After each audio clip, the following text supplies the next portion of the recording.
I am the Tofu Golem. Please enjoy the video.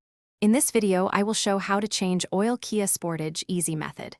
Start by parking on level ground, engaging the parking brake, and letting the engine cool fully. Then gather a wrench, oil pan, new oil, and a replacement filter. Loosen the drain plug carefully, drain all old oil, install the new filter, tighten the plug to specification, and refill with the correct oil. Begin by positioning your oil pan under the engine drain plug and wearing gloves to keep hands clean. Use the correct socket to loosen the plug and slowly remove it, letting the oil flow into the pan without splashing. Allow the oil to drain until the flow is a slow drip, then reinstall or replace the washer before tightening the plug to the recommended torque.